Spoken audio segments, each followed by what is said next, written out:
Welcome back to my channel. My name is Jocelyn, and for today's topic, I am going to provide you the latest update regarding the new Philippine immigration law. When will Philippines implement the new immigration modernization law? Last year, there was news that the implementation is going to be June of 2025. That was the target date, but as of today, there is no official update on its implementation. There is a big question. Will Philippines be influenced by tougher immigration laws and border controls being implemented by countries around the world? There are a lot of questions regarding Balikbayan visa. Will the Balikbayan visa be affected? The answer is no. There are no provisions repealing or updating the Balikbayan visa, but it could affect the foreign spouse or foreign children traveling to Philippines alone and all foreign tourists going forward. Also, will the retirees visa or the SRRV be affected? The answer is no. There are no provisions stated in the proposed bill affecting the retirees visa. Also, the retirees visa is regulated under the Philippine Retirement Authority and not by the Bureau of Immigration. What are the reasons why a new Philippine immigration law is needed? President Ferdinand Bongbong Marcos Jr. said that the new law will boost nation building. Also, you will see the new visa types and the penalties for those who are unable to comply with the new Philippine immigration law. Other important purposes are to enhance infrastructure and embrace state-of-the-art systems. If you have noticed, during the pandemic, Philippines rolled out several new online systems for travelers. And the latest online systems are e-travel and the online customs declaration form. Also, the proposed modernization measures will also authorize the Bureau of Immigration to utilize its income to acquire advanced tools and technologies. The Bureau of Immigration will be more capable of detecting and thwarting illicit activities such as human trafficking, illegal cross-border operations, and other threats related to the borders. So there are several reasons why this new modernization law could be passed soon. Take note that the current Philippine immigration law is already 8 years old, and there are actually provisions that are considered obsolete or are not keeping up with the current times. Let's look at the differences between the current Philippine immigration law and the proposed changes. Under the current law, there are two types, visa-free and visa-required. For visa-free, maximum stay is 30 days, visa required, so depending on the length of the visa. For the proposed changes, are there going to be visa-free and visa-required? I still believe so, and then the single entry is 59 days. For non-immigrant visa categories, under the current law, there are temporary visas and there are only a few types or limited types and cannot be converted to permanent visa.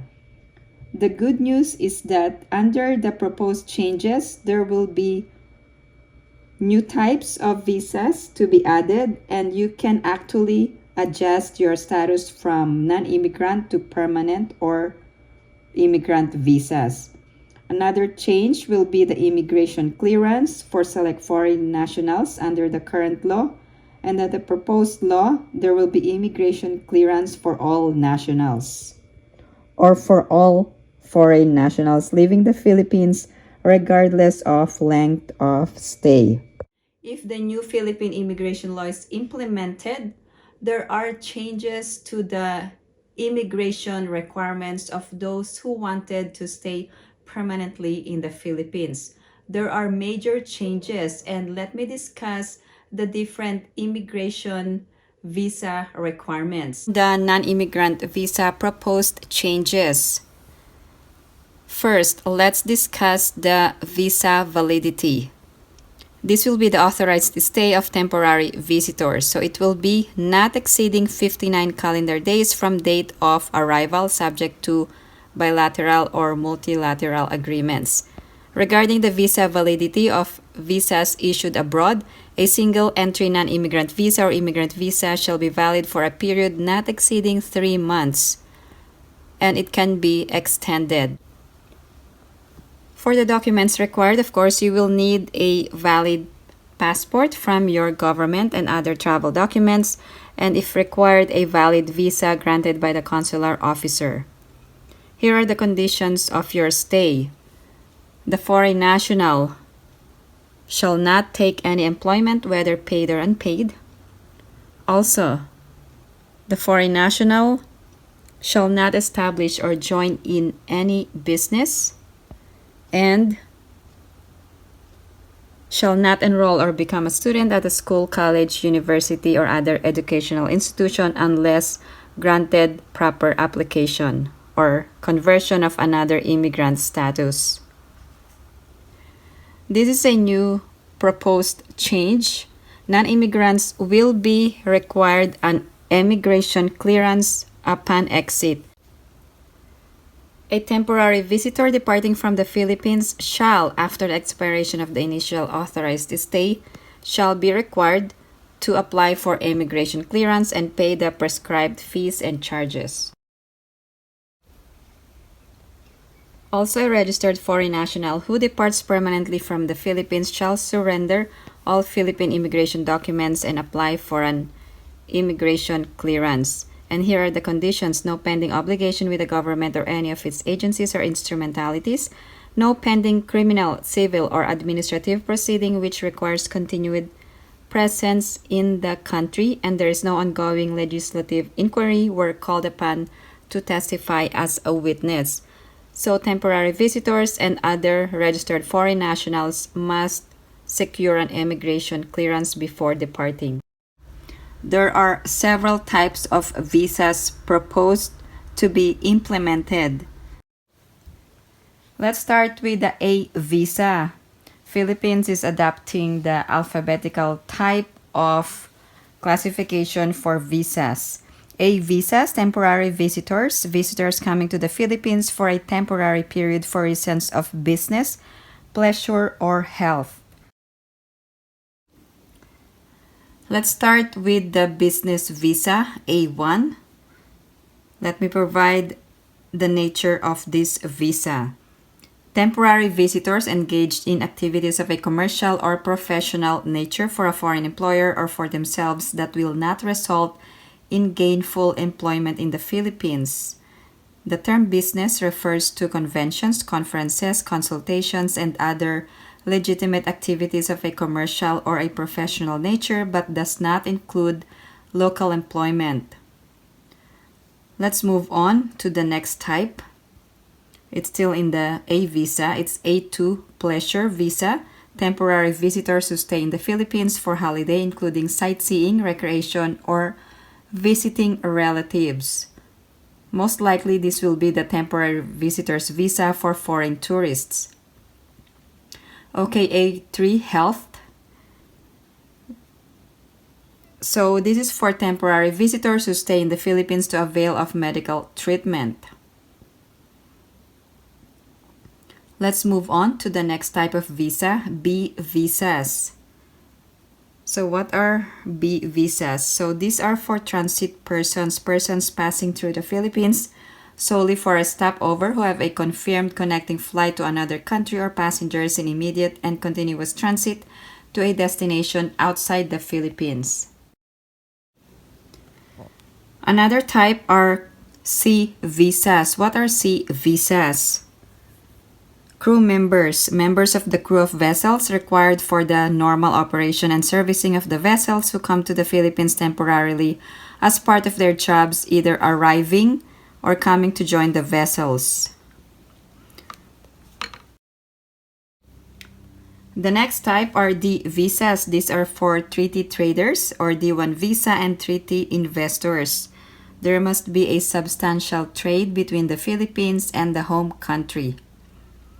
Let's move on to the next type, E visas. E visas are for accredited foreign government officials, their families, and household members. The next type are F visas. These are actually student visas. International students must demonstrate sufficient means for their education in the Philippines. The next type of visas are G visas. G visas are for prearranged employment. These are for foreign nationals coming to the Philippines for employment purposes. The next type are H visas. H visas are for religious workers. The next type are I visas. These are for representatives of accredited international organizations and government agencies. Next type are J visas. These are for media workers. The next type are K visas. So these visas are for exchange visitors. L visas are for refugees and stateless persons. Another type are M visas. These are bridging visa. A temporary visa which allows a foreign national to stay in the Philippines after the expiration of the current visa other than temporary visitor visa. The next type is the N visa. It is a startup visa. And the last one is the O visa. These are for foreign nationals or family members who may be admitted as non-immigrants under special laws. If you have any other questions or comments, please post them down below and I will get back to you as soon as I can. Again, thank you guys for supporting my channel. And if you haven't liked this video, please give it a big thumbs up. And if you haven't subscribed to my channel, please subscribe and hit that notification bell. I always welcome new subscribers. Thank you guys for watching. I hope everyone is staying safe and have a great day.